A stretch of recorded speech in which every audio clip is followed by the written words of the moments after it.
Tales of H.P. Lovecraft. The Outsider. That night the Baron dreamt of many a woe, and all his warrior guests, with shade and form of witch and demon and large coffin worm, were long benightmared. John Keats. Unhappy is he to whom the memories of childhood bring only fear and sadness. Wretched is he who looks back upon lone hours in vast and dismal chambers with brown hangings and maddening rows of antique books, or upon awed watches in twilight groves of grotesque, gigantic, and vine-encumbered trees that silently wave twisted branches far aloft. Such a lot the gods gave to me the dazed, the disappointed, the barren, the broken. And yet I am strangely content, and cling desperately to those sear memories when my mind momentarily threatens to reach beyond, to the other.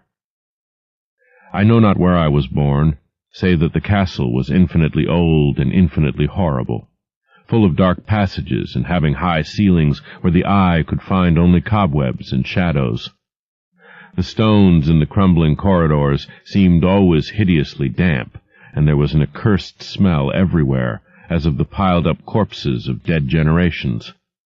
It was never light, so that I used sometimes to light candles and gaze steadily at them for relief. Nor was there any sun outdoors, since the terrible trees grew high above the topmost accessible tower. There was one black tower which reached above the trees into the unknown outer sky, but that was partly ruined and could not be ascended save by a well-nigh impossible climb up the sheer wall, stone by stone. I must have lived years in this place, but I cannot measure the time. Beings must have cared for my needs, yet I cannot recall any person except myself, or anything alive but the noiseless rats and bats and spiders.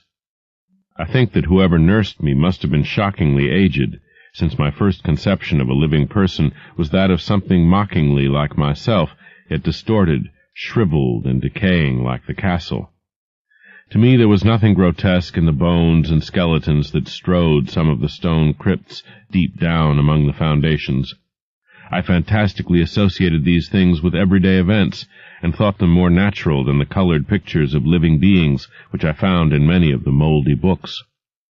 From such books I learned all that I know. No teacher urged or guided me, and I do not recall hearing any human voice in all those years, not even my own. For although I had read of speech, I had never thought to try to speak aloud. My aspect was a matter equally unthought of, for there were no mirrors in the castle, and I merely regarded myself by instinct as akin to the youthful figures I saw drawn and painted in the books. I felt conscious of youth because I remembered so little. Outside, across the putrid moat and under the dark mute trees, I would often lie and dream for hours about what I read in the books, and would longingly picture myself amidst gay crowds in the sunny world beyond the endless forest.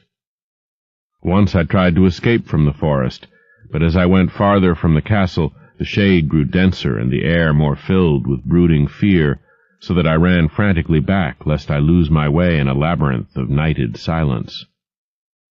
So through endless twilights I dreamed and waited, though I knew not what I waited for. Then in the shadowy solitude my longing for light grew so frantic that I could rest no more, and I lifted entreating hands to the single black-ruined tower that reached above the forest into the unknown outer sky, and at last I resolved to scale that tower, fall though I might, since it were better to glimpse the sky and perish than to live without ever beholding day. In the dank twilight I climbed the worn and aged stone stairs till I reached the level where they ceased, and thereafter clung perilously to small footholds leading upward. Ghastly and terrible was that dead, stairless cylinder of rock, black, ruined, and deserted, and sinister with startled bats whose wings made no noise, but more ghastly and terrible still was the slowness of my progress. For climb as I might, the darkness overhead grew no thinner, and a new chill as of haunted and venerable mold assailed me. I shivered as I wondered why I did not reach the light, and would have looked down had I dared. I fancied that night had come suddenly upon me, and vainly groped with one free hand for a window embrasure that I might peer out and above and try to judge the height I had attained. All at once, after an infinity of awesome, sightless crawling up that concave and desperate precipice, I felt my head touch a solid thing, and I knew that I must have gained the roof, or at least some kind of floor. In the darkness I raised my free hand and tested the barrier, finding it stone and immovable.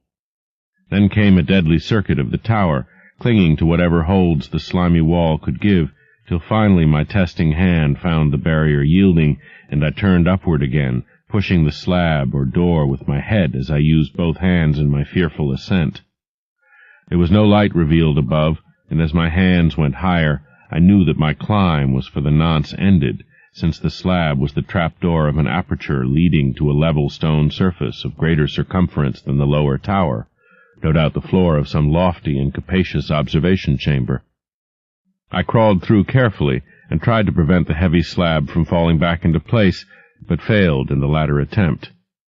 As I lay exhausted on the stone floor, I heard the eerie echoes of its fall, but hoped, when necessary, to pry it open again. Believing I was now at a prodigious height, far above the accursed branches of the wood, I dragged myself up from the floor and fumbled about for windows, that I might look for the first time upon the sky and the moon and stars of which I had read. But on every hand I was disappointed, since all that I found were vast shelves of marble bearing odious oblong boxes of disturbing size. More and more I reflected, and wondered what hoary secrets might abide in this high apartment, so many eons cut off from the castle below. Then unexpectedly my hands came upon a doorway, where hung a portal of stone, rough with strange chiseling.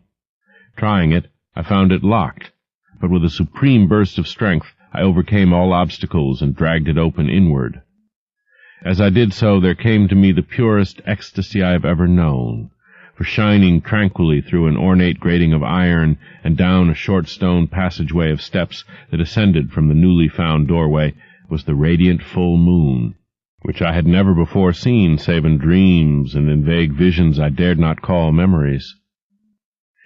Fancying now that I had attained the very pinnacle of the castle, I commenced to rush up the few steps beyond the door, but the sudden veiling of the moon by a cloud caused me to stumble, and I felt my way more slowly in the dark.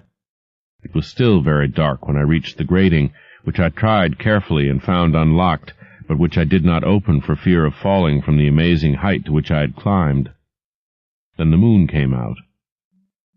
Most demoniacal of all shocks is that of the abysmally unexpected and grotesquely unbelievable. Nothing I had before undergone could compare in terror with what I now saw, with the bizarre marvels that sight implied. The sight itself was as simple as it was stupefying, for it was merely this. Instead of a dizzying prospect of tree-tops seen from a lofty eminence, there stretched around me on a level through the grating nothing less than the solid ground, decked and diversified by marble slabs and columns, and overshadowed by an ancient stone church whose ruined spire gleamed spectrally in the moonlight. Half unconscious, I opened the grating and staggered out upon the white gravel path that stretched away in two directions. My mind, stunned and chaotic as it was, still held the frantic craving for light, and not even the fantastic wonder which had happened could stay my course. I neither knew nor cared whether my experience was insanity, dreaming, or magic, but was determined to gaze on brilliance and gaiety at any cost. I knew not who I was, or what my surroundings might be, though as I continued to stumble along, I became conscious of a kind of fearsome, latent memory that made my progress not wholly fortuitous. I passed under an arch out of that region of slabs and columns, and wandered through the open country, sometimes following the visible road, but sometimes leaving it curiously to tread across meadows where only occasional ruins bespoke the ancient presence of a forgotten road. Once I swam across a swift river where crumbling, mossy masonry told of a bridge long vanished. Over 2 hours must have passed before I reached what seemed to be my goal, a venerable, ivied castle in a thickly wooded park, maddeningly familiar, yet full of perplexing strangeness to me. I saw that the moat was filled in, and that some of the well-known towers were demolished, whilst new wings existed to confuse the beholder. But what I observed with chief interest and delight were the open windows, gorgeously ablaze with light and sending forth sound of the gayest revelry. Advancing to one of these, I looked in and saw an oddly dressed company indeed, making merry and speaking brightly to one another. I had never seemingly heard human speech before, and could guess only vaguely what was said. Some of the faces seemed to hold expressions that brought up incredibly remote recollections. Others were utterly alien. I now stepped through the low window into the brilliantly lighted room, stepping as I did so from my single bright moment of hope to my blackest convulsion of despair and realization. The nightmare was quick to come, for as I entered there occurred immediately one of the most terrifying demonstrations I had ever conceived. Scarcely had I crossed the sill when there descended upon the whole company a sudden and unheralded fear of hideous intensity, distorting every face and evoking the most horrible screams from nearly every throat. Flight was universal, and in the clamor and panic several fell in a swoon and were dragged away by their madly fleeing companions. Many covered their eyes with their hands and plunged blindly and awkwardly in their race to escape, overturning furniture and stumbling against the walls before they managed to reach one of the many doors. The cries were shocking, and as I stood in the brilliant apartment alone and dazed, listening to their vanishing echoes, I trembled at the thought of what might be lurking near me unseen.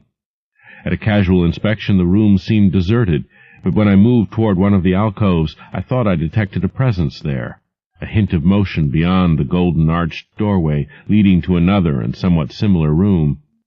As I approached the arch I began to perceive the presence more clearly, and then, with the first and last sound I ever uttered, a ghastly ululation that revolted me almost as poignantly as its noxious cause, I beheld in full, frightful vividness the inconceivable, indescribable, and unmentionable monstrosity which had, by its simple appearance, changed a merry company to a herd of delirious fugitives.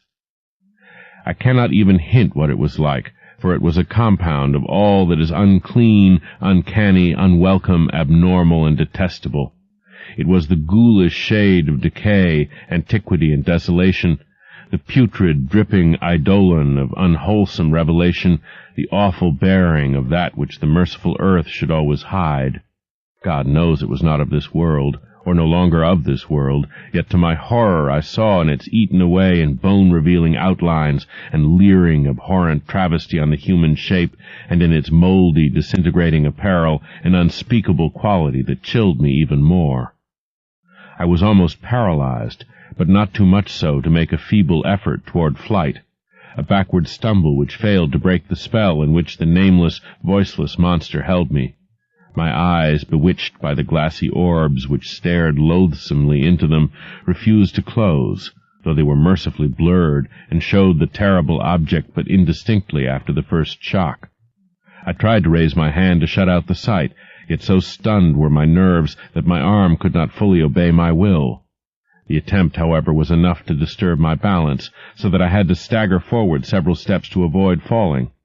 As I did so, I became suddenly and agonizingly aware of the nearness of the carrion thing, whose hideous, hollow breathing I half fancied I could hear. Nearly mad, I found myself yet able to throw out a hand to ward off the fetid apparition which pressed so close, when in one cataclysmic second of cosmic nightmarishness and hellish accident, my fingers touched the rotting, outstretched paw of the monster beneath the golden arch. I did not shriek, but all the fiendish ghouls that ride the night wind shrieked for me, as in that same second there crashed down upon my mind a single and fleeting avalanche of soul-annihilating memory. I knew in that second all that had been. I remembered beyond the frightful castle and the trees, and recognized the altered edifice in which I now stood. I recognized most terrible of all the unholy abomination that stood leering before me as I withdrew my sullied fingers from its own. But in the cosmos there is balm as well as bitterness, and that balm is nepenthe. In the supreme horror of that second I forgot what had horrified me, and the burst of black memory vanished in a chaos of echoing images. In a dream I fled from that haunted and accursed pile, and ran swiftly and silently in the moonlight. When I returned to the churchyard place of marble and went down the steps, I found the stone trap-door immovable. but I was not sorry, for I had hated the antique castle and the trees. Now I ride with the mocking and friendly ghouls on the night wind, and play by day amongst the catacombs of Nephrin Ka in the sealed and unknown valley of Hadoth by the Nile. I know that light is not for me, save that of the moon over the rock tombs of Neb, or any gaiety save the unnamed feasts of Nitocris beneath the Great Pyramid, yet in my new wildness and freedom I almost welcome the bitterness of alienage. For although Nepenthe has calmed me, I know always that I am an outsider, a stranger in this century and among those who are still men. This I have known ever since I stretched out my fingers to the abomination within that great gilded frame, stretched out my fingers and touched a cold and unyielding surface of polished glass.